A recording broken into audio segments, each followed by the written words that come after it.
എല്ലാവർക്കും കേരള PSC ട്രെൻഡ്സിലേക്ക് വീണ്ടും സ്വാഗതം.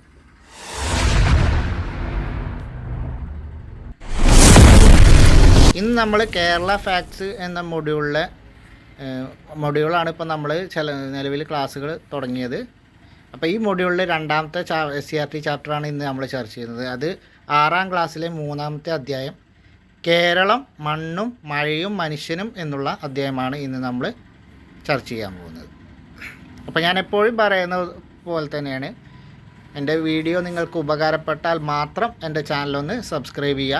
മറ്റുള്ളവർക്ക് ഉപകാരപ്പെടുമെന്ന് നിങ്ങൾക്ക് ബോധ്യപ്പെട്ടാൽ ഒന്ന് ഷെയർ ചെയ്യുക.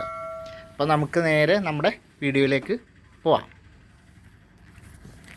6ാം ക്ലാസ് SCRT 6ാം ക്ലാസ് ചാപ്റ്ററിൽ 6ാം ക്ലാസ്സിലെ 3ാമത്തെ അധ്യായം കേരളം മണ്ണും മഴയും മനുഷ്യനും എന്നുള്ളതാണ്.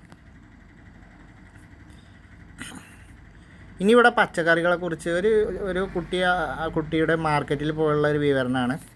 പച്ചക്കറികൾ അവിടുത്തെ തിരക്കുകളും കാര്യങ്ങളൊക്കെ കുറിച്ചാണ്. അതൊക്കെ ജസ്റ്റ് ഒന്നിങ്ങനെ വായിച്ച് നോക്കാൻ മാത്രമേ ഉള്ളൂ. അതിങ്ങനെ അവിടെ ഒന്നും പോയിൻറ്റുകളൊന്നും നോട്ട് ചെയ്യേണ്ട പോയിൻറ്റുകളൊന്നുമില്ല. ഇനി മൈസൂർ, ഊട്ടി, മേട്ടുപ്പാളയം, കമ്പം, തേനി, ഒടൻചന്ത്രം, നാഗർകോവിൽ എന്നിങ്ങനെ കുറേ സ്ഥലങ്ങളുടെ പേര് അച്ഛൻ എനിക്ക് പറഞ്ഞു തന്നു. അത് ഓരോ സ്ഥാനങ്ങൾ വരുന്നതിൻ്റെയാണ്. പ്രധാന ഭക്ഷണമായ അരിയുടെ നല്ലൊരു പങ്കും എത്തുന്നത് ഇനിയുമേറെ അകലെ സീമാന്ധ്രയിൽ നിന്നും ഒഡീഷയിൽ നിന്നുമൊക്കെയാണത്രേ. അപ്പോൾ കേരളത്തിലേക്ക് അരിയുടെ നല്ലൊരു പങ്കും എത്തുന്നത് എവിടെ നിന്നാണെന്ന് ചോദിച്ചാൽ ഒഡീഷയിൽ നിന്നും സീമാന്ധ്രയിൽ നിന്നുമാണ്. അതേപോലെ പൂക്കൾ വരുന്ന സ്ഥലങ്ങളുണ്ട്. പൂക്കളൊക്കെ കാര്യമായിട്ട് തമിഴ്നാട് നിന്നാണ് വരുന്നത്. ഓരോ സാധനങ്ങളും കേരളത്തിൻ്റെ പുറത്തു നിന്നാണ് വരുന്നത്. നമുക്ക് വേണ്ട പച്ചക്കറികൾ, പലവ്യഞ്ജനങ്ങൾ, പൂക്കൾ തുടങ്ങിയവയിൽ ഭൂരിഭാഗവും അന്യ സംസ്ഥാനങ്ങളിൽ നിന്ന് വരേണ്ടി വരുന്നത് എന്തുകൊണ്ടായിരിക്കും? നമ്മളിവിടെ കൃഷി ചെയ്യാത്ത കൃഷിയുടെ അഭാവം കൊണ്ടാണ് നമ്മളിതൊക്കെ പുറത്തുനിന്ന് കൊണ്ടുവരേണ്ടി വന്നത്. ഇനി ധാന്യങ്ങളുമൊക്കെ നമുക്ക് കൃഷി ചെയ്തുകൂടെ? ഇതിന് എന്തൊക്കെയാണ് അടിസ്ഥാന ഘടകങ്ങളായി വേണ്ടത്? അപ്പോൾ കൃഷിക്ക് അടിസ്ഥാന ഘടകങ്ങളായി വേണ്ട കാര്യങ്ങൾ എന്തൊക്കെയാണെന്ന് നോക്കാം. കൃഷിക്ക് അടിസ്ഥാന ഘടകങ്ങളായി വേണ്ട കാര്യങ്ങൾ എന്തൊക്കെയാണ്? വളക്കൂറുള്ള മണ്ണ്, അനുയോജ്യമായ കാലാവസ്ഥ, ജലലഭ്യത, മനുഷ്യാധ്വാനം. അപ്പോൾ കൃഷിക്ക് അനുയോജ്യമായി വേണ്ട ഘടകങ്ങൾ എന്തൊക്കെയാണ് കൃഷി ചെയ്യാൻ? വളക്കൂറുള്ള മണ്ണ്, അനുയോജ്യമായ കാലാവസ്ഥ, ജലലഭ്യത, മനുഷ്യാധ്വാനം. ഇത്രയും കാര്യങ്ങളാണ് ഒരു കൃഷി ചെയ്യാൻ വേണ്ട അനുകൂല ഘടകങ്ങൾ. ഇനി നമുക്ക് കേരളവും തമിഴ്നാടും തമ്മിലുള്ള ഒരു ചെറിയ താരതമ്യമാണ് ഇവിടെ കൊടുത്തിട്ടുള്ളത്. കേരളത്തിലേക്ക് പച്ചക്കറികളും പൂക്കളും പലവ്യഞ്ജനങ്ങളും എത്തിക്കുന്നതിൽ തമിഴ്നാടാണ് മുന്നിൽ. തമിഴ്നാട്ടിലെയും കേരളത്തിലെയും കാർഷിക സാഹചര്യങ്ങൾ നമുക്കൊന്ന് താരതമ്യം ചെയ്താലോ എന്ന് പറയും. നമുക്ക് നോക്കാം. കേരളത്തിലെ പ്രധാന മണ്ണിനങ്ങൾ ഏതൊക്കെയാണ്? കേരളത്തിലെ പ്രധാന മണ്ണിനങ്ങളാണ് എക്കൽ മണ്ണ്, ലാറ്ററൈറ്റ് മണ്ണ്, വനമണ്ണ്, ചെമ്മണ്ണ്. അപ്പോൾ കേരളത്തിലെ പ്രധാനപ്പെട്ട മണ്ണിനങ്ങളാണ് എക്കൽ മണ്ണ്, ലാറ്ററൈറ്റ് മണ്ണ്, വനമണ്ണ്, ചെമ്മണ്ണ്. തമിഴ്നാട്ടിലാണെങ്കിലോ ചെമ്മണ്ണ്, കറുത്ത മണ്ണ്, ലാറ്ററൈറ്റ് മണ്ണ്, തീരദേശ മണ്ണ്. അപ്പോൾ കേരളത്തിലുള്ളതുപോലെ തന്നെ ലാറ്ററൈറ്റ് മണ്ണും ചെമ്മണ്ണും തമിഴ്നാട്ടിലുണ്ട്. പക്ഷേ കേരളത്തിലില്ലാത്ത കറുത്ത മണ്ണും തീരദേശ മണ്ണും തമിഴ്നാട്ടിലുണ്ട്. കേരളത്തിലാണെങ്കിൽ എക്കൽ മണ്ണ്, ലാറ്ററൈറ്റ് മണ്ണ്, വനമണ്ണ്, ചെമ്മണ്ണ് എന്നിവയും, തമിഴ്നാട്ടിലാണെങ്കിലോ ചെമ്മണ്ണും ലാറ്ററൈറ്റും ഉണ്ട്. അതിന് പുറമെ കറുത്ത മണ്ണും തീരദേശ മണ്ണ് കൂടി ആണ് തമിഴ്നാട്ടിലുള്ള മണ്ണുകൾ. ഇനി നമുക്ക് മഴയും നദികളൊക്കെ നോക്കാം. കേരളവും തമിഴ്നാടും. കേരളത്തിൽ വാർഷിക മഴ 300 സെൻറ്റിമീറ്ററാണ്. എന്നാൽ തമിഴ്നാട്ടിലോ 95.9 സെൻറ്റിമീറ്റർ മഴയെ തമിഴ്നാട്ടിൽ ലഭിക്കുന്നുള്ളൂ. കേരളത്തിൻ്റെ വാർഷിക മഴ എത്രയാണ്? 300 സെൻറ്റിമീറ്ററാണ്. തമിഴ്നാട്ടിലാണെങ്കിൽ 95.9 സെൻറ്റിമീറ്റർ മഴയെ ലഭിക്കുന്നുള്ളൂ. കേരളത്തിൽ 44 നദികളുണ്ട്. എന്നാൽ തമിഴ്നാട്ടിലാണെങ്കിലോ വെറും 14 നദികളേ ഉള്ളൂ. കേരളത്തിൽ 44 നദികളുണ്ട്, തമിഴ്നാട്ടിൽ 14 നദികൾ. കേരളത്തിൽ 300 സെൻറ്റിമീറ്റർ വാർഷിക മഴ ലഭിക്കുമ്പോൾ തമിഴ്നാട്ടിൽ 95.9 സെൻറ്റിമീറ്ററാണ് വാർഷിക മഴ.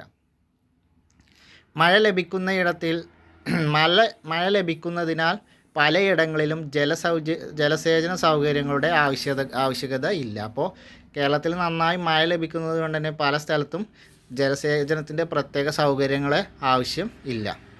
അപ്പോൾ മഴ ലഭിക്കുന്നതിനാൽ പലയിടങ്ങളിലും ജലസേചന സൗകര്യങ്ങളുടെ ആവശ്യകതയില്ല. എന്നാൽ തമിഴ്നാട്ടിലാണെങ്കിലോ മഴ കുറവായതിനാൽ ജലസേചന സൗകര്യം വ്യാപകമായി ഏർപ്പെടുത്തിയിട്ടുണ്ട്. തമിഴ്നാട്ടിൽ മഴ കുറവായതിനാൽ ജലസേചന സൗകര്യം വ്യാപകമായി ഏർപ്പെടുത്തിയിട്ടുണ്ട്. അതിൻ്റെ ഭാഗമായിട്ടാണ് ഇവർ മുല്ലപ്പെരിയാറിന്നും അതേപോലെ ശിരുവാണി ഡാമിൽ നിന്നൊക്കെ വെള്ളം കനാൽ വഴി കൊണ്ടുപോകുന്നത്.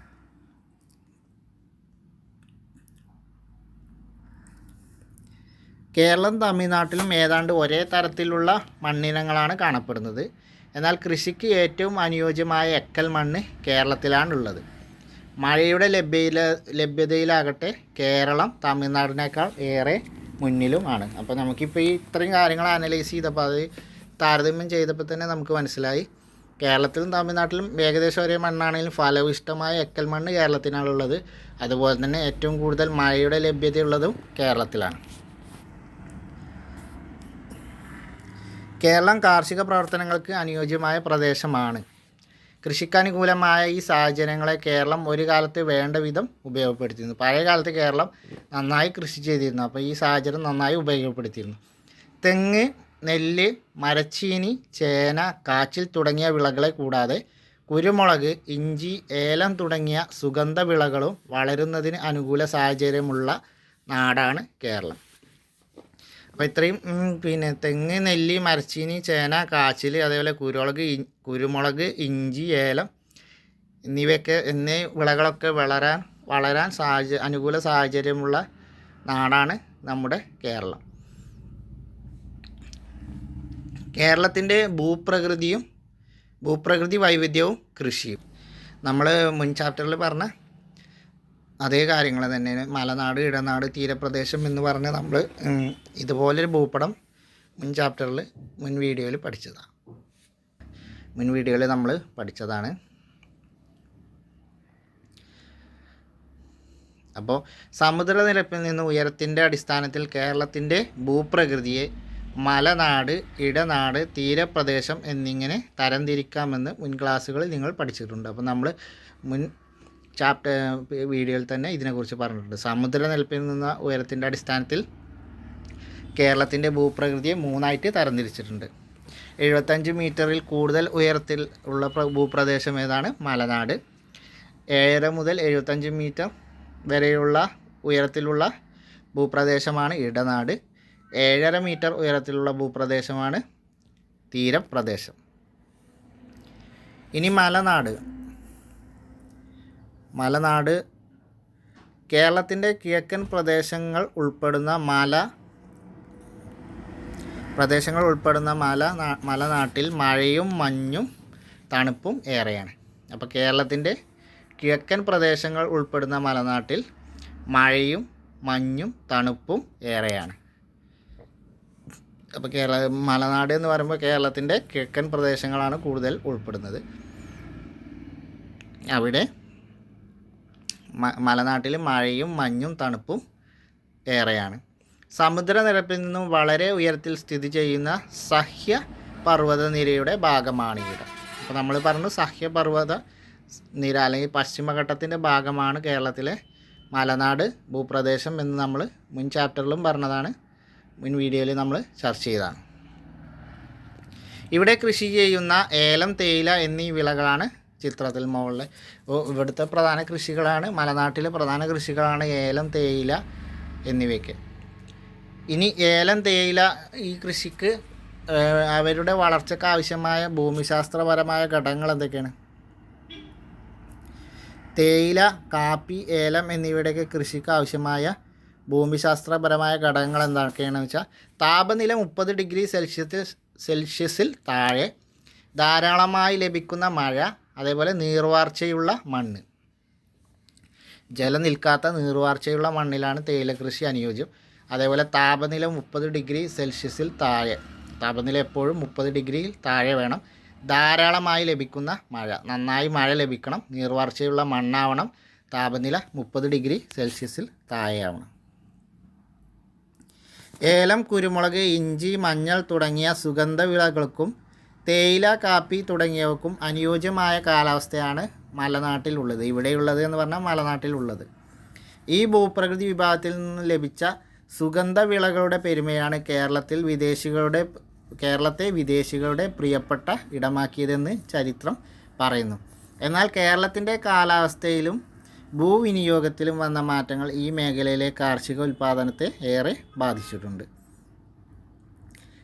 അപ്പോൾ മലനാട്ടിലെ പ്രധാനപ്പെട്ട കൃഷികൾ എന്തൊക്കെയാണെന്നുള്ളത് പിന്നെ ഏലം, കുരുമുളക്, ഇഞ്ചി, മഞ്ഞൾ, കാപ്പി, തേയില, അതേപോലെ സുഗന്ധവിളകൾ ഒക്കെ മലനാട്ടിലെ പ്രധാനപ്പെട്ട കൃഷി വിളകളാണ്. ഇനി ഇവിടെ നോട്ട് ചെയ്യേണ്ട പ്രധാന ഒരു പോയിൻ്റാണ് റബ്ബറിനെ കുറിച്ച് ഒരു പറയുന്നുണ്ട്. ജോൺ ജോസഫ് മർഫി, അയർലൻഡ് സ്വദേശിയായ ഇദ്ദേഹം ഇന്ത്യയിലെ റബ്ബർ കൃഷിയുടെ പിതാവായാണ് അറിയപ്പെടുന്നത്. അപ്പോൾ ഇന്ത്യയിലെ റബ്ബർ കൃഷിയുടെ പിതാവ് എന്നറിയപ്പെടുന്നത് ആരാണ്? ജോൺ ജോസഫ് മർഫിയാണ്. ഇന്ത്യയിലെ റബ്ബർ കൃഷിയുടെ പിതാവ് എന്നറിയപ്പെടുന്നത് ജോൺ ജോസഫ് മർഫിയാണ്. ഇദ്ദേഹം അയർലൻഡ് സ്വദേശിയാണ്. അപ്പോൾ അയർലൻഡ് സ്വദേശിയായ ജോൺ ജോസഫ് മർഫിയാണ് ഇന്ത്യയിലെ റബ്ബർ കൃഷിയുടെ പിതാവ് എന്നറിയപ്പെടുന്നത്. റബ്ബറിൻ്റെ ജന്മദേശം ഏതാണ്? റബ്ബറിൻ്റെ ജന്മദേശം ബ്രസീലാണ്. റബ്ബറിൻ്റെ ജന്മദേശം ഏതാണെന്ന് ചോദിച്ചാൽ ബ്രസീലാണ്. ഇന്ത്യയിലെ റബ്ബർ കൃഷിയുടെ പിതാവ് എന്നറിയപ്പെടുന്നത് ജോൺ ജോസഫ് മർഫിയാണ്. അയർലൻഡ് സ്വദേശിയാണ്. അദ്ദേഹം സുഹൃത്തുക്കളോടൊപ്പം പെരിയാറിൻ്റെ തീരത്ത് ആലുവക്കടുത്തായി 1902 റബ്ബർ കൃഷി തുടങ്ങി. അപ്പോൾ കേരളത്തിൽ ആദ്യമായി റബ്ബർ കൃഷി തുടങ്ങിയത് 1902 പെരിയാറിൻ്റെ തീരത്താണ്. പെരിയാറിൻ്റെ തീരത്ത് ആലുവക്കടുത്ത് ആണ് കേരളത്തിൽ ആദ്യമായിട്ട് റബ്ബർ കൃഷി തുടങ്ങിയത് 1902. അപ്പോൾ കേരളത്തിൽ ആദ്യമായി റബ്ബർ കൃഷി തുടങ്ങിയത് എവിടെയെന്ന് ചോദിച്ചാൽ പെരിയാറിൻ്റെ തീരത്താണ്, 1902. പിന്നീട് അദ്ദേഹം കോട്ടയം ജില്ലയിൽ മുണ്ടക്കയത്തിനടുത്ത് ഏന്തയാറിൽ വാണിജ്യാടിസ്ഥാനത്തിൽ റബ്ബർ കൃഷി ആരംഭിച്ചു. അപ്പോൾ കേരളത്തിൽ വാണിജ്യാടിസ്ഥാനത്തിൽ റബ്ബർ കൃഷി ആരംഭിച്ച സ്ഥലം ഏതാണെന്ന് ചോദിച്ചാൽ കോട്ടയം ജില്ലയിലെ മുണ്ടക്കയത്തിനടുത്തുള്ള ഏന്തയാർ. അപ്പോൾ കേരളത്തിലെ വാണിജ്യാടിസ്ഥാനത്തിൽ റബ്ബർ കൃഷി ആരംഭിച്ചത് എവിടെയാണ്? ഏന്തയാറിലാണ്. എന്നാൽ കേരളത്തിൽ ആദ്യമായി റബ്ബർ കൃഷി തുടങ്ങിയത് എവിടെയാണെന്ന് ചോദിച്ചാൽ റബ്ബർ കൃഷി ആരംഭിച്ചത് പെരിയാറിൻ്റെ തീരത്താണ്. എന്നാൽ വ്യാവസായിക അടിസ്ഥാനത്തിൽ അല്ലെങ്കിൽ വാണിജ്യാടിസ്ഥാനത്തിൽ റബ്ബർ കൃഷി ആരംഭിച്ചത് ഏന്തയാറിലാണ്, കോട്ടയം ജില്ലയിലെ ഏന്തയാറിലാണ്. കേവലം ഒരു പ്ലാന്റർ മാത്രമായിരുന്നില്ല മർഫി. തൊഴിലാളികൾക്കായി പെൻഷൻ ആനുകൂല്യങ്ങൾ, നാട്ടുകാർക്കായി വിദ്യാലയങ്ങൾ, ആരാധനാലയങ്ങൾ എന്നിവ അദ്ദേഹം പണിതു നൽകി. അപ്പോൾ അദ്ദേഹത്തെക്കുറിച്ച് അപ്പോൾ ഇവിടെ നമ്മൾ നോട്ട് ചെയ്യേണ്ട പോയിൻ്റ്, അയർലൻഡുകാരനായ ജോൺ ജോസഫ് മർഫിയാണ് ഇന്ത്യയിലെ റബ്ബർ കൃഷിയുടെ പിതാവ് എന്നറിയപ്പെടുന്നത്. പിന്നെ ഇന്ത്യയിൽ ആദ്യമായി റബ്ബർ കൃഷി ആരംഭിച്ചത് പെരിയാറിൻ്റെ തീരത്താണ് 1902. പിന്നെ വാണിജ്യാടിസ്ഥാനത്തിൽ കൃഷി ആരംഭിച്ചത് ഏന്തയാറിലാണ്. പറഞ്ഞു വാണിജ്യാടിസ്ഥാനത്തിൽ റബ്ബർ കൃഷി ആരംഭിച്ചത് ഏന്തയാറിലാണ് എന്ന് പറഞ്ഞു. അപ്പോൾ അത്രയാണ് അവിടെ റബ്ബർ കൃഷിയെക്കുറിച്ച് പറയാനുള്ളത്. ഇനി അടുത്ത ഭൂപ്രദേശമാണ് ഇടനാട് എന്നറിയപ്പെടുന്നത്. അപ്പോൾ നമ്മൾ മലനാട് പറഞ്ഞു, സമുദ്രനിരപ്പിൽ നിന്ന് 75 മീറ്റർ ഉയരത്തിൽ സ്ഥിതി ചെയ്യുന്ന ഭൂപ്രദേശമാണ് മലനാട്. ഇടനാട് എന്ന് പറയുമ്പോൾ സമുദ്രനിരപ്പിൽ നിന്ന് 7.5 മീറ്റർ മുതൽ 75 മീറ്റർ വരെ 7.5 മുതൽ 75 മീറ്ററിൻ്റെ ഉള്ളിൽ ഉയരത്തിൽ സ്ഥിതി ചെയ്യുന്ന പ്രദേശമാണ് ഇടനാട്. തീരപ്രദേശത്തിനും മലനാടിനും ഇടയിലാണ് ഇടനാട്. കേരളത്തിൽ ഏറ്റവും അധികം വിളവൈവിധ്യമുള്ള പ്രദേശമാണിത്. ഭക്ഷ്യധാന്യങ്ങൾ, പച്ചക്കറികൾ, കിഴങ്ങുവർഗ്ഗങ്ങൾ തുടങ്ങിയവ ഇടനാട്ടിലെ വിളവൈവിധ്യത്തിൻ്റെ ഭാഗമാണ്. അപ്പോൾ ഏറ്റവും കൂടുതൽ വിളവൈവിധ്യമുള്ള കേരളത്തിൻ്റെ ഭൂപ്രദേശം ഏതാണെന്ന് ചോദിച്ചാൽ ഇടനാടാണ്. ഇടനാട് സ്ഥിതി ചെയ്യുന്നത് തീരപ്രദേശത്തിനും മലനാടിനും ഇടയിലാണ്. അപ്പോൾ ഏറ്റവും അധികം വിളവൈവിധ്യമുള്ള പ്രദേശവും ഇടനാടാണ്. ഭക്ഷ്യധാന്യങ്ങൾ, പച്ചക്കറികൾ, കിഴങ്ങുവർഗ്ഗങ്ങൾ തുടങ്ങിയവ ഇടനാട്ടിലെ വിളവൈവിധ്യത്തിൻ്റെ ഭാഗമാണ്. ധാരാളമായി മഴ ലഭിക്കുന്ന ഈ മേഖലയിൽ ചെറുകുന്നിൻ പ്രദേശങ്ങളിലെ ലാറ്ററൈറ്റ് മണ്ണിൻ്റെയും നദീതടങ്ങളിലെ എക്കൽ മണ്ണിൻ്റെയും സാമാന്യം കനത്ത ആവരണം തുടങ്ങിയ അനുകൂല ഭൂമിശാസ്ത്ര ഘടകങ്ങളാണ് ഇടനാട്ടിലെ വിളവൈവിധ്യത്തിന് കാരണം. അപ്പോൾ ഇടനാട്ടിലെ വിളവൈവിധ്യത്തിന് കാരണങ്ങൾ എന്തൊക്കെയാണ്? ഒന്ന്, ധാരാളമായി ലഭിക്കുന്ന മഴ. പിന്നെ ഈ മേഖലയിലെ ചെറുകുന്നിൻ പ്രദേശങ്ങളിലെ ലാറ്ററൈറ്റ് മണ്ണ്. പിന്നെ നദീതടങ്ങളിലെ എക്കൽ മണ്ണ്. അപ്പോൾ നദീതടങ്ങളിലെ എക്കൽ മണ്ണിൻ്റെയും ചെറുകുന്നിൻ പ്രദേശങ്ങളിലെ ലാറ്ററൈറ്റ് മണ്ണിൻ്റെയും കനത്ത ആവരണവും അതേപോലെ ധാരാളമായി ലഭിക്കുന്ന മഴയുമാണ് ഇടനാട്ടിലെ വിളവൈവിധ്യത്തിൻ്റെ പ്രധാന കാരണം. അപ്പോൾ ഇടനാട്ടിലെ വിളവൈവിധ്യത്തിൻ്റെ പ്രധാന കാരണം എന്തൊക്കെയാണ്? ധാരാളമായി ലഭിക്കുന്ന മഴയും ചെറുകുന്നിൻ പ്രദേശങ്ങളിലെ ലാറ്ററൈറ്റ് മണ്ണിൻ്റെയും നദീതടങ്ങളിലെ എക്കൽ മണ്ണിൻ്റെയും സാമാന്യം കനത്ത ആവരണവും. അപ്പോൾ ഈ രണ്ട് കാര്യങ്ങളാണ് ഈ ഇടനാട്ടിലെ വിളവൈവിധ്യത്തിന് കാരണം.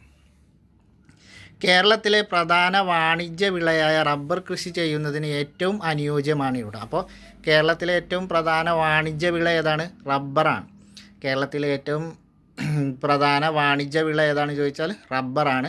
അപ്പോൾ റബ്ബർ കൃഷി ചെയ്യുന്നതിന് ഏറ്റവും അനുയോജ്യമായ പ്രദേശം ഇടനാടാണ്. അതുകൊണ്ട് തന്നെ ഇടനാട്ടിലാണ് ഏറ്റവും കൂടുതൽ റബ്ബർ കൃഷി ചെയ്യുന്നത്. 20-ാം നൂറ്റാണ്ടിൻ്റെ ആദ്യ പാദത്തിലാണ് ഈ മേഖലയിൽ റബ്ബർ കൃഷി വ്യാപകമായി കൃഷി ചെയ്യാൻ തുടങ്ങിയത്. അപ്പോൾ ഇടനാട്ടിൽ റബ്ബർ കൃഷി വ്യാപകമായി കൃഷി ചെയ്യാൻ തുടങ്ങിയത് ഏത് നൂറ്റാണ്ടിലാണ്? 20-ാം നൂറ്റാണ്ടിലാണ്. അപ്പോൾ 20-ാം നൂറ്റാണ്ടിലാണ് റബ്ബർ കൃഷി ഇടനാട്ടിൽ വ്യാപകമായി കൃഷി ചെയ്യാൻ തുടങ്ങിയത്.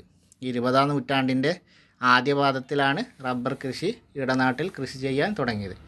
അപ്പോൾ 20-ാം നൂറ്റാണ്ടിൻ്റെ ആദ്യ പാദത്തിലാണ് റബ്ബർ കൃഷി വ്യാപകമായി കൃഷി ചെയ്യാൻ തുടങ്ങിയത്. ഈ മേഖലയിൽ റബ്ബർ വ്യാപകമായി കൃഷി ചെയ്യാൻ തുടങ്ങിയത്.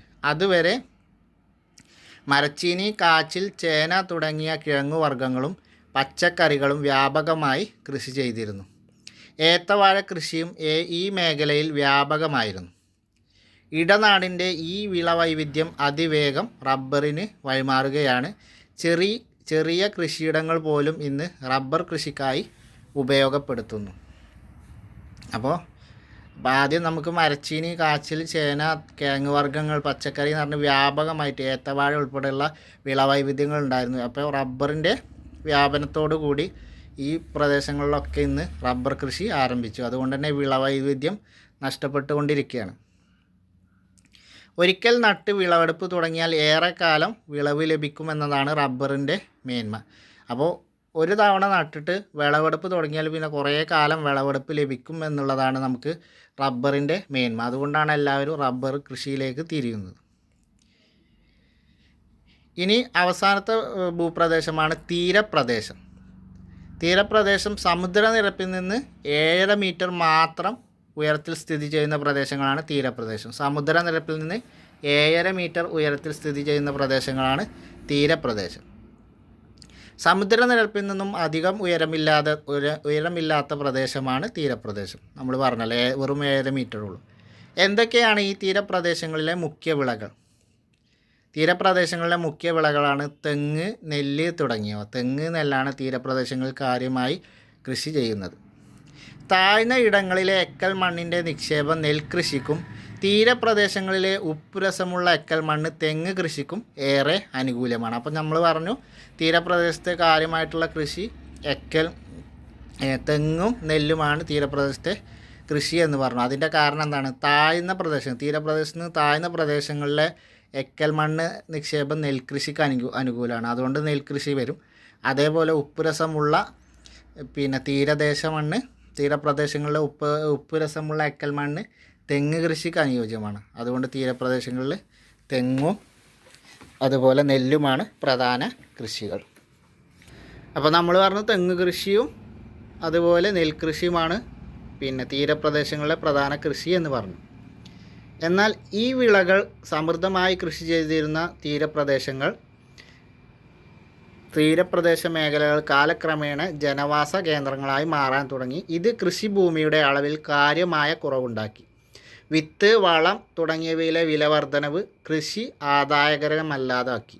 ഇതുമൂലം കർഷകർ മറ്റു തൊഴിലുകളിലേക്ക് മാറാൻ നിർബന്ധിതരായി. അപ്പോൾ കൃഷി ചെയ്തിരുന്ന തീരപ്രദേശങ്ങളൊക്കെ ജനവാസ കേന്ദ്രങ്ങളായപ്പോൾ നെൽകൃഷികളൊക്കെ കുറയാൻ തുടങ്ങി.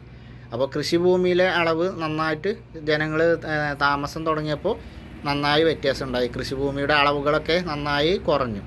അതുപോലെ വിത്ത്, വളം തുടങ്ങിയവയിൽ വിത്തിൻ്റെയും വളത്തിൻ്റെയൊക്കെ വില വർധനവും കൃഷി ആദായകരം ലാഭം അല്ലാതാക്കി. ഇതൊക്കെ തന്നെയാണ് കൃഷിക്കാരെ മറ്റ് തൊഴിലുകളിലേക്ക് മാറാൻ നിർബന്ധിതരാക്കിയത്. അപ്പോൾ കൃഷി എങ്ങനെയാണ് കൃഷിക്കാർ മറ്റു തൊഴിലുകളിലേക്ക് മാറാൻ നിർബന്ധിതരായതെന്നും കൃഷി എങ്ങനെയാണ് കുറഞ്ഞതും എന്നുള്ളതാണ് ഈ വരിയിൽ പാരഗ്രാഫിൽ പറയുന്നത്. ഇനി കൃഷിയെ നെഞ്ചേറ്റിയ നാട് എന്ന് പറഞ്ഞുകൊണ്ട് ഒരു ഹെഡിങ്ങാണ്. കേരളം ഒരു കാർഷിക സംസ്കാരത്തിൻ്റെ കേന്ദ്രമായിരുന്നു എന്നതിന് തെളിവായി അനേകം ആഘോഷങ്ങളും ആചാരങ്ങളും നമ്മുടെ നാട്ടിലുണ്ടെന്ന് മുൻ ക്ലാസ്സുകൾ നിങ്ങൾ മനസ്സിലാക്കിയിട്ടുണ്ടല്ലോ. നമ്മൾ കഴിഞ്ഞ ഇതിൽ പറഞ്ഞു കേരളത്തിൻ്റെ ദേശീയ ഉത്സവമായ ഓണം ചിങ്ങമാസത്തിലാണ് ആചരിക്കുന്നത്. അതൊരു കൃഷിയുമായി ബന്ധപ്പെട്ട ഉത്സവമാണ് എന്നൊക്കെ പറഞ്ഞു. അതേപോലെ വിഷുവിനെക്കുറിച്ചും പറഞ്ഞു. അപ്പോൾ ഇതിലൊന്നും കൂടുതലല്ല. പിന്നെ നമ്മുടെ നാട്ടിലെ ചില പഴഞ്ചൊല്ലുകൾ ശ്രദ്ധിക്കൂ. കുംഭത്തിൽ മഴ പെയ്താൽ കുപ്പിയിലും മാണിക്യം, കുംഭത്തിൽ നട്ടാൽ കുടത്തോളം ചേന, മീനത്തിൽ നട്ടാലോ മീൻ കണ്ണിനോളം, തിരുമുറിയാതെ തിരുവാതിര ഞാറ്റുവേല, അങ്ങനെ പഴഞ്ചൊല്ലുകളൊക്കെയാണ്. അവിടെ ഒന്നും നോട്ട് ചെയ്യേണ്ട പോയിന്റുകൾ ഇല്ല. ഇനി മാറുന്ന ഭൂവിനിയോഗം, മാറുന്ന ജീവിതക്രമം എന്ന് പറഞ്ഞിട്ടൊരു കോളം കൊടുത്തിട്ടുണ്ട്. കേരളത്തിലെ ചില പ്രധാന വിളകളുടെ ഭൂവിസ്തൃതിയിൽ കഴിഞ്ഞ അരനൂറ്റാണ്ടിനിടെ ഉണ്ടായിട്ടുള്ള വ്യത്യാസമാണ് ചുവടെ പട്ടികയിൽ. അപ്പം ഇനി അതൊന്ന് നോക്കാം. 1961, അതേപോലെ 1987, 2011 വിളകൾ ഏതൊക്കെയെന്നുള്ളതും നോക്കാം. ആദ്യം നെല്ല് നോക്കാം. ഭൂവിസ്തൃതി 7.5 ആയിരുന്നു നെല്ലിൻ്റെ 1961. എന്നാൽ 87 ആയപ്പോൾ അത് 6.04 ആയി. 2011 ആയപ്പോൾ അത് വെറും 2.08 ആയി. ഇനി മരച്ചീനി, കപ്പ എന്നൊക്കെ പറയും. മരച്ചീനിയുടേതാണെങ്കിൽ 2.37 ആയിരുന്നു 1961. 87 ആയപ്പോൾ അത് 1.72 കുറഞ്ഞു. 2011 ആയതോടുകൂടി 0.75 കുറഞ്ഞു. തെങ്ങാണെങ്കിൽ 1961 5.05 ആയിരുന്നു. 87 അത് 7.75 ഉയർന്നു. 2011 8.21 ഉയർന്നു. മുകളിൽ പറഞ്ഞ നെല്ലും മരച്ചീനിയും കുറഞ്ഞു വന്നപ്പോൾ നമ്മുടെ തെങ്ങിൻ്റെത് കൂടി വന്നു. ഇനി റബ്ബറാണെങ്കിലോ 1.33 ആയിരുന്നു 1961. എന്നാൽ 1987 3.59 കൂടി. 2011 5.40 ഉയർന്നു. അപ്പോൾ തെങ്ങും റബ്ബറുമാണ് ഇതിൽ കൂടി വന്നത്. ഭൂവിസ്തൃതി, കൃഷി ചെയ്യുന്ന ഭൂവിസ്തൃതി 2011 ആയപ്പോൾ കൂടി വന്നത്. നെല്ലിൻ്റെയും മരച്ചീനിയുടെയും ഭൂവിസ്തൃതി കുറയുകയും ചെയ്തു.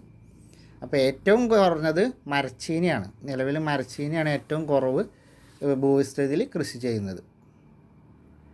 കൂടുതൽ ഭൂവിസ്തൃതിയിൽ നിലവിൽ കൃഷി ചെയ്യുന്നത് റബ്ബറാണ്. അപ്പോൾ കേരളത്തിൽ ഏറ്റവും കൂടുതൽ കൃഷി ചെയ്യുന്നത് റബ്ബറാണ്.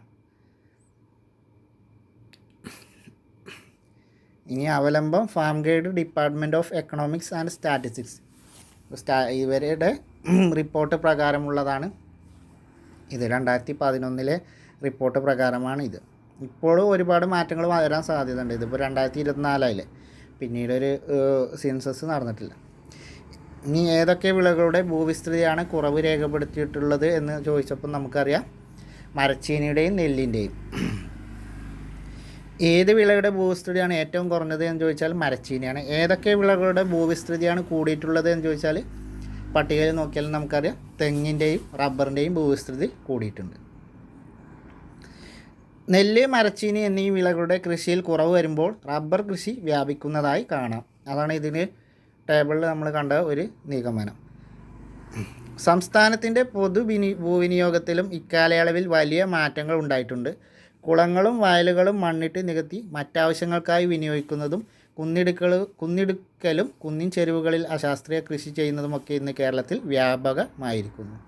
സംസ്ഥാനത്തിൻ്റെ പൊതുഭൂവിനിയോഗത്തിലും ഇക്കാലയളവിൽ വലിയ മാറ്റങ്ങൾ ഉണ്ടായിട്ടുണ്ട്. അപ്പോൾ കുളങ്ങളും വയലുകളും മണ്ണിട്ട് നികത്തി മറ്റാവശ്യങ്ങൾക്കായി വിനിയോഗിക്കുന്നതും കുന്നിടിക്കലും കുന്നിൻ ചെരുവുകളിൽ അശാസ്ത്രീയമായി കൃഷി ചെയ്യുന്നതുമൊക്കെ ഇന്ന് കേരളത്തിൽ വ്യാപകമായിരിക്കുന്നു. അപ്പോൾ ഇതൊക്കെ കേരളത്തിൽ ഇന്ന് വ്യാപകമായിരിക്കുന്നു. ഇനി മാറുന്ന ജീവിതക്രമം. പാടത്തും പറമ്പിലുമൊക്കെ അധ്വാനിച്ചവരായിരുന്നു നമ്മുടെ പഴയ തലമുറ. നൂതന തൊഴിൽ മേഖലകൾ വന്നതോടെ പുതിയ തലമുറക്ക് കൃഷിയോടുള്ള താല്പര്യം കുറഞ്ഞു. കൃഷിയിൽ നിന്ന് ലഭിക്കുന്നതിനേക്കാൾ വരുമാനം മറ്റു മേഖലകളിൽ നിന്ന് ലഭിക്കുമെന്നതിനാൽ കൃഷി മെല്ലെ ഉപേക്ഷിക്കപ്പെട്ടു. പൊതുവെ കായികാധ്വാനം കൂടുതൽ വേണ്ട കാർഷിക പ്രവർത്തനങ്ങളിൽ നിന്ന് മലയാളി പതുക്കെ പിന്മാറാൻ തുടങ്ങി. ഇത് ജീവിത രീതിയിലും ആരോഗ്യ സുരക്ഷയിലും അനവധി മാറ്റങ്ങൾക്ക് ഇടയാക്കി. ജീവിതശൈലിയിലുണ്ടാകുന്ന മാറ്റങ്ങളാണ് പുതുതലമുറ രോഗങ്ങളായ രക്തസമ്മർദ്ദം അഥവാ BP, ഹൃദ്രോഗം, പ്രമേഹം എന്നിവയ്ക്ക് മുഖ്യ കാരണം. ജീവിതശൈലി രോഗങ്ങൾ എന്നാണ് ഇവയ്ക്ക് പൊതുവെയുള്ള പേര്. അപ്പോൾ ജീവിതശൈലി രോഗങ്ങൾ ഏതൊക്കെയാണെന്ന് ചോദിച്ചാൽ BP, രക്തസമ്മർദ്ദം, ഹൃദ്രോഗം, പ്രമേഹം, ഷുഗർ, ഹൃദ്രോഗം, രക്തസമ്മർദ്ദം എന്നിവയാണ് ജീവിതശൈലി രോഗങ്ങൾക്ക് ഉദാഹരണം. അപ്പോൾ നമ്മുടെ കൃഷിയിലുണ്ടായ കൃഷി മാറുന്ന ജീവിതം, അതായത് കൃഷി പഴയ തലമുറ മുഴുവനായിട്ടും കൃഷിയിൽ അധിഷ്ഠിതമായിരുന്നു ജീവിച്ചിരുന്നെങ്കിൽ പുതിയ തലമുറ ആളുകൾക്ക് കൃഷിയോടുള്ള താല്പര്യം കുറഞ്ഞു. പുതിയ തൊഴിൽ മേഖലകളൊക്കെ അന്വേഷിച്ച് പോയതുകൊണ്ട് കൃഷിയിലുള്ള താല്പര്യം കുറഞ്ഞു. പുതിയ തൊഴിൽ മേഖല അന്വേഷിച്ച് പോയതോടെ കൃഷി മെല്ലെ ഉപേക്ഷിക്കപ്പെട്ടു. അപ്പോൾ കൃഷി ഉപേക്ഷിക്കാനുള്ള കാരണങ്ങളൊക്കെയാണ് ഈ പാരഗ്രാഫിൽ പറയുന്നത്. ചിലപ്പോൾ സ്റ്റേറ്റ്മെൻറ്റ് ടൈപ്പിൽ പ്രതീക്ഷിക്കാവുന്ന ഒരു ഇതാണ്. പോയിന്റുകളാക്കി നോട്ട് ചെയ്ത് വെക്കുന്നത് നന്നായിരിക്കും. ഗ്രാമീണ ജീവിതത്തിൽ നിന്ന് നഗര കേന്ദ്രീകൃതമായ ജീവിത രീതിയിലേക്ക് മാറിയ മലയാളി ഇന്ന് അഭിമുഖീകരിക്കുന്ന ഒരു പ്രധാന പ്രശ്നമാണ് മാലിന്യ സംസ്കരണം. ഗ്രാമങ്ങളിൽ പോലും മാലിന്യ സംസ്കരണ സംവിധാനങ്ങൾ അപര്യാപ്തമാണ്. വീട്ടിലെ മാലിന്യങ്ങൾ അവിടെ തന്നെ സംസ്കരിച്ച് ജൈവവളമാക്കാനും പച്ചക്കറി തോട്ടങ്ങളിലും കൃഷിയിടങ്ങളിലും ഉപയോഗിക്കാനുള്ള പുതിയ പദ്ധതികൾ ആവിഷ്കരിക്കാതെ ഇനി നമുക്ക് മുന്നോട്ട് പോകാനാവില്ല. മാലിന്യം ദുർഗന്ധം വമിക്കാതെ സംസ്കരിക്കാൻ ഇന്ന് നിരവധി മാർഗങ്ങൾ പ്രചാരത്തിലുണ്ട്. വീട്ടിലെ മാലിന്യങ്ങളിൽ പൊടിയുന്നവ ഉപയോഗിച്ച് മണ്ണിര കമ്പോസ്റ്റ് തയ്യാറാക്കാം എന്നുള്ള കാര്യങ്ങളൊക്കെയാണ് അതിൽ പറയുന്നത്. ജൈവ മാലിന്യങ്ങൾ ഉപയോഗിച്ച് ബയോഗ്യാസ് നിർമ്മിക്കുകയാണ് മറ്റൊരു മാർഗം. ഇനി ബയോഗ്യാസ് പ്ലാന്റ് നിർമ്മിക്കുന്നതിന് സർക്കാരുകൾ സബ്സിഡിയും നൽകുന്നുണ്ട്. ഇനി നമുക്ക് തേടാൻ ബദലുകൾ എന്ന് പറഞ്ഞുകൊണ്ട് ഇവിടെ കുറേ കൃഷി രീതികളെക്കുറിച്ചുള്ള ഓരോ പേപ്പർ കട്ടിങ്ങാണ്. പെയിൻറ് ടിന്നിൽ നിന്ന് ബാലുവിൻ്റെ കുട്ടിക്കൃഷി, അതേപോലെ കൊച്ചു സിയക്ക് മാതൃക അമ്മ എന്നൊക്കെ പറഞ്ഞിട്ട് വിവിധ യുവ കർഷകരും കുട്ടി കർഷകരെ കുറിച്ചുള്ള പത്ര റിപ്പോർട്ടുകളാണ്. അമിത്തിൻ്റെ അടുക്കളത്തോട്ടം. ഇനി അതേപോലെ ബദലുകൾ, സാധ്യതകൾ ഇങ്ങനെ എന്നൊക്കെ പറഞ്ഞുകൊണ്ട് കുറേ ഫോട്ടോകളൊക്കെ കൊടുത്തിട്ടുണ്ട്. ഇനി കൃഷി ചെയ്യാനെന്തിനാ മണ്ണ് എന്നുള്ള ഈ ഒരു ഭാഗം പ്രധാനപ്പെട്ട മണ്ണില്ലാത്ത കൃഷി രീതിയെക്കുറിച്ച് പരാമർശിക്കുന്നൊരു ഭാഗമാണ്. അപ്പോൾ അതൊന്ന് വായിച്ചു നോക്കാം. കൃഷി ചെയ്യണമെന്നുണ്ട്, പക്ഷേ മണ്ണില്ല. നഗരവാസികളുടെ സ്ഥിരം പരാതികളിലൊന്നാണിത്. ഹൈഡ്രോപോണിക്സ് അതിനൊരു പരിഹാരമാണ്. സസ്യ വളർച്ചയ്ക്കാവശ്യമായ ധാതു ലവണങ്ങൾ വെള്ളത്തിൽ അലിയിച്ച് നൽകുകയാണിവിടെ. വേരുകൾ പടരാൻ തൊണ്ട്, ചരൽ തുടങ്ങിയ വസ്തുക്കൾ നൽകാവുന്നതാണ്. വളരെ കുറച്ചു സ്ഥലം ഉള്ളവർക്ക് പോലും വീട്ടിൽ പച്ചക്കറി തോട്ടം ഉണ്ടാക്കാൻ സഹായകമാണ് വെർട്ടിക്കൽ നെറ്റ് ഫാമിംഗ്. അപ്പോൾ ഹൈഡ്രോപോണിക്സ്, മണ്ണില്ലാതെ കൃഷി ചെയ്യുന്ന രീതിയാണ് ഹൈഡ്രോപോണിക്സ് കൃഷി രീതി. ഇതെന്താണെന്ന് ചെയ്യുന്നത് വെച്ചാൽ സസ്യ വളർച്ചയ്ക്ക് ആവശ്യമായ ധാതു ലവണങ്ങൾ വെള്ളത്തിൽ അലിയിച്ചിട്ട് നൽകുകയാണ് വെള്ളത്തിലൂടെ. എന്നിട്ട് വേരുകൾ പടരാൻ തൊണ്ട് അല്ലെങ്കിൽ ചരൽ അല്ലെങ്കിൽ മെറ്റൽ, എംസാൻഡൊക്കെ ഉപയോഗിക്കുന്നു. അപ്പോൾ മണ്ണ് ഉപയോഗിക്കാതെ, മണ്ണിൻ്റെ ആവശ്യമില്ലാതെ തന്നെ കൃഷി ചെയ്യാം. മണ്ണ് ഉപയോഗിക്കാതെയുള്ള കൃഷി രീതിയാണ് ഹൈഡ്രോപോണിക്സ്. അത് നോട്ട് ചെയ്യുക. പ്രീവിയസ് ക്വസ്റ്റ്യൻ ആയിരുന്നു. ഇനി വളരെ കുറച്ച് സ്ഥലമുള്ളവർക്ക് പച്ചക്കറി തോട്ടം ഉണ്ടാക്കാൻ സഹായകമായ ഒന്നാണ് വെർട്ടിക്കൽ നെറ്റ് ഫാമിംഗ്. മുളയിലോ കമ്പുകളിലോ വില കുറഞ്ഞ വല കുത്തനെ വലിച്ചു കെട്ടിയാണ് ഈ കൃഷിരീതി നടപ്പാക്കുന്നത്. അപ്പോൾ വെർട്ടിക്കൽ നെറ്റ് ഫാമിംഗ് എന്താണ് എന്നുള്ളത് നോട്ട് ചെയ്ത് വെക്കുക. മുളയിലോ കമ്പുകളിലോ വില കുറഞ്ഞ വല കുത്തനെ വലിച്ചു കെട്ടുന്ന കൃഷിരീതി ഏതാണെന്ന് ചോദിച്ചാൽ വെർട്ടിക്കൽ ഫാമിംഗ്. അപ്പോൾ മുളയിലോ അല്ലെങ്കിൽ കമ്പുകളിലോ വില കുറഞ്ഞ വല കുത്തനെ വലിച്ചു കെട്ടുന്ന രീതിയാണ് vertical farming, vertical net farming. മണ്ണില്ലാതെ കൃഷി ചെയ്യുന്ന രീതിയാണ് ഹൈഡ്രോപോണിക്സ്. ഇങ്ങനെ ചെയ്യുമ്പോൾ പാവലും അതായത് വെർട്ടിക്കൽ നെറ്റ് ഫാമിങ്ങിനെ കുറിച്ചാണ് പറയുന്നത്. വെർട്ടിക്കൽ നെറ്റ് ഫാമിംഗ് ചെയ്യുമ്പോൾ പയറും പാവലുമൊക്കെ മുകളിലേക്ക് പടരുന്നതിനാൽ സ്ഥലക്കുറവ് പ്രശ്നമാകില്ല. അപ്പോൾ വെർട്ടിക്കൽ ഫാമിങ്ങിൽ ആകുമ്പോൾ നെറ്റ് കുത്തനെ വലിച്ചു കെട്ടുമ്പോൾ ആ നെറ്റിലേക്ക് കയറും. അപ്പോൾ സ്ഥല പ്രശ്നം അവിടെ പരിഹരിക്കപ്പെടുന്നു. അപ്പോൾ ഇവിടെ നോട്ട് ചെയ്യേണ്ട പ്രധാന 2 പോയിൻ്റാണ് വെർട്ടിക്കൽ നെറ്റ് ഫാമിങ്ങും ഹൈഡ്രോപോണിക്സും. അതെന്താണെന്നുള്ളത് മനസ്സിലാക്കുക. ഹൈഡ്രോപോണിക്സ് പ്രീവിയസ് ക്വസ്റ്റ്യൻ ആയിരുന്നു. ഇനി പരിസ്ഥിതി സൗഹൃദ കൃഷിക്ക് 100 മേനി വിളവ് എന്ന് പറഞ്ഞിട്ട് ഒരു കർഷകനെ കുറിച്ചുള്ള ഒരു കട്ടിങ്ങാണ്. അതും ജസ്റ്റ് ഒന്ന് വായിച്ച് പോയാൽ മതി. കുട്ടനാട്ടിലെ ആദ്യത്തെ പരിസ്ഥിതി സൗഹൃദ കർഷകരിലൊരാളാണ് PJ തോമസ്. നെൽകൃഷിയിലാണ് അദ്ദേഹം ഈ കാർഷിക പരീക്ഷണം നടത്തിയത്. അതെങ്ങനെയാണെന്ന് അറിയണ്ടേ? ഇതാ കേട്ടോളൂ. ചാണകം, ഗോമൂത്രം, പാടത്തെ മണ്ണ് തുടങ്ങിയവ പ്രത്യേക അനുപാതത്തിൽ കൂട്ടി കലർത്തി ഏതാനും ദിവസം അടച്ചുമൂടി വെച്ചു. ഈ മിശ്രിതം നെൽച്ചെടികൾക്കു മീതെ വീശി വഹിച്ചു. ജൈവ മിശ്രിതമായതുകൊണ്ട് ചെടിയിൽ വീണാലും കുഴപ്പമില്ല. 15 ദിവസം ഇടവിട്ട് ഇങ്ങനെ 3 തവണ ആവർത്തിച്ചു. ആരോഗ്യത്തോടെ വളർന്ന നെൽച്ചെടികൾ നിറയെ കതിര്. രാസകൃഷി ചെയ്ത മറ്റു പാടങ്ങളിലൊക്കെ ഏക്കറിന് 2.5 ടൺ നെല്ല് കിട്ടിയപ്പോൾ തോമസ് ചേട്ടന് കിട്ടിയത് 3 ടൺ നെല്ല്. ജൈവ കൃഷി രീതിയെക്കുറിച്ചുള്ള ഒരു കാര്യങ്ങളാണ് അതിൽ പറഞ്ഞത്. ഈ മാതൃകയിൽ ചിലതെല്ലാം അനുകരണീയമാണ്. ഇതിലൂടെ നമുക്ക് നഷ്ടപ്പെട്ട കൃഷിയെ പൂർണ്ണമായി തിരിച്ചുപിടിക്കാൻ ആവില്ലെങ്കിലും മണ്ണിനെ നിലനിർത്താൻ ആവും. മണ്ണിൻ്റെ നീർവാർച്ചയും പ്രകൃതിയുടെ കുളിർമയും തിരിച്ചു പിടിക്കാനായാൽ അതും വലിയൊരു നേട്ടമാണ് എന്നുള്ളതൊക്കെ പറഞ്ഞ് ഇനി സർക്കാരിൻ്റെ പ്രോത്സാഹനം എന്നും ചില നൂതന കൃഷി രീതികൾ, 2ഉം പ്രധാനപ്പെട്ട പോയിന്റുകളാണ്. ആദ്യം സർക്കാരിൻ്റെ പ്രോത്സാഹനം എന്നുള്ള ഭാഗം നോക്കാം. കേരളത്തിൻ്റെ കാർഷിക പാരമ്പര്യം തിരിച്ചുപിടിക്കാൻ സർക്കാരിൻ്റെ നേതൃത്വത്തിൽ നിരവധി പദ്ധതികൾ ആവിഷ്കരിച്ചിട്ടുണ്ട്. ജനങ്ങളെ കൃഷി ചെയ്യാൻ പ്രോത്സാഹിപ്പിക്കുന്ന നിരവധി സ്കീമുകളും സർക്കാർ തലത്തിലുണ്ട്. Vegetable and fruit promotion council Kerala അത്തരത്തിലുള്ള ഒരു സംരംഭമാണ്. അപ്പോൾ vegetable and fruit promotion council Kerala എന്നുള്ളത് എന്തിനാണ്? കൃഷി പ്രോത്സാഹിപ്പിക്കാൻ ഉള്ള ഒരു സംരംഭമാണ് vegetable and fruits promotion council of Kerala. അപ്പോൾ vegetable and fruits promotion council of Kerala എന്നുള്ളത് നോട്ട് ചെയ്ത് വെക്കുക. കൃഷി, പഴം പച്ചക്കറി കൃഷി പ്രോത്സാഹിപ്പിക്കുന്നതിന് വേണ്ടി കേരള സംസ്ഥാന സർക്കാരിൻ്റെ ഒരു സ്ഥാപനമാണ്. ഇനി പഴങ്ങൾ, പച്ചക്കറികൾ, സുഗന്ധവിളകൾ, കൂൺ ഇനങ്ങൾ, ഔഷധ സസ്യങ്ങൾ എന്നിവയുടെ കൃഷി പ്രോത്സാഹിപ്പിക്കുക എന്ന ലക്ഷ്യത്തോടെയാണ് സംസ്ഥാന ഹോർട്ടിക്കൾച്ചർ മിഷൻ പ്രവർത്തിക്കുന്നത്. അപ്പോൾ അടുത്തൊരു സംരംഭമാണ് സംസ്ഥാന ഹോർട്ടിക്കൾച്ചർ മിഷൻ. സംസ്ഥാന ഹോർട്ടിക്കൾച്ചർ മിഷൻ്റെ ലക്ഷ്യങ്ങൾ എന്തൊക്കെയാണെന്ന് വെച്ചാൽ പഴങ്ങൾ, പച്ചക്കറികൾ, സുഗന്ധവിളകൾ, കൂൺ ഇനങ്ങൾ, ഔഷധ സസ്യങ്ങൾ എന്നിവയുടെ കൃഷി പ്രോത്സാഹിപ്പിക്കുക.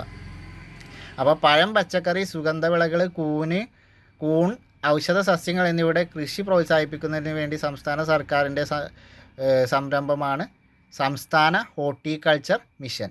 അതേപോലെ തേനീച്ച വളർത്തൽ പ്രോത്സാഹിപ്പിക്കുന്നതും ഹോർട്ടിക്കൾച്ചർ മിഷൻ. അപ്പോൾ പഴങ്ങൾ, പച്ചക്കറികൾ, സുഗന്ധവിളകൾ, കൂൺ കൃഷി, ഔഷധ സസ്യങ്ങൾ, അതേപോലെ തേനീച്ച കൃഷി എന്നിവയൊക്കെ പ്രോത്സാഹിപ്പിക്കുന്നതിന് വേണ്ടി രൂപീകരിച്ച കേരള സംസ്ഥാന സർക്കാരിൻ്റെ സ്ഥാപനമാണ് ഹോർട്ടിക്കൾച്ചർ മിഷൻ. സംസ്ഥാന horticulture mission, Kerala state horticulture mission എന്ന സ്ഥാപനത്തിൻ്റെ ലക്ഷ്യം എന്താണെന്നുള്ളത് നോട്ട് ചെയ്ത് വെക്കുക. കൃഷി വകുപ്പും കുടുംബശ്രീ മിഷനും മറ്റു നിരവധി ഏജൻസികളും കൃഷിയെ പ്രോത്സാഹിപ്പിക്കുന്നതിനായി സർക്കാരിനെ സഹായിക്കുന്നുണ്ട്. അതുപോലെ കൃഷി വകുപ്പും അതേപോലെ കുടുംബശ്രീ മിഷനും ഒക്കെ ഇതുപോലെ കൃഷി പ്രോത്സാഹിക്കാനായിട്ട് ഓരോ പദ്ധതികളുമായിട്ട് സർക്കാരിൻ്റെ ഭാഗമായി പ്രവർത്തിക്കുന്ന മറ്റ് സ്ഥാപനങ്ങളാണ്. അപ്പോൾ ഇവിടെ നോട്ട് ചെയ്യേണ്ട പ്രധാനപ്പെട്ട vegetable and fruits promotion council of കേരളയും സംസ്ഥാന ഹോർട്ടിക്കൾച്ചർ മിഷനും. ഇനി പ്രീവിയസ് ക്വസ്റ്റ്യൻ ആണ് നൂതന കൃഷി രീതികൾ എന്നുള്ളത്. ഹരിതഗൃഹ കൃഷി പ്രീവിയസ് ക്വസ്റ്റ്യൻ ആണ്. ഗ്രീൻ ഹൗസ് ഫാമിംഗ് അഥവാ ഹരിതഗൃഹ കൃഷി. കൊടും തണുപ്പുള്ള ഇടങ്ങളിൽ വിളകൾ നശിച്ചു പോകാതിരിക്കാനായി സ്ഫടിക മേൽക്കൂരയുള്ള മുറികളിൽ അവയെ വളർത്തുന്ന രീതിയാണ് ഹരിതഗൃഹ കൃഷി രീതി അഥവാ ഗ്രീൻ ഹൗസ് ഫാമിംഗ്. കൊടും തണുപ്പുള്ള ഇടങ്ങളിൽ വിളകൾ നശിച്ചു പോകാതിരിക്കാനായി സ്ഫടിക മേൽക്കൂരയുള്ള മുറികളിൽ അവയെ വളർത്തുന്ന രീതി എന്താണ്? ഹരിതഗൃഹ കൃഷി രീതി അഥവാ ഗ്രീൻ ഹൗസ് ഫാമിംഗ്. ഇനി കൃത്യത കൃഷി രീതി, കൃത്യത കൃഷി, പേഴ്സിഷൻ ഫാമിംഗ്.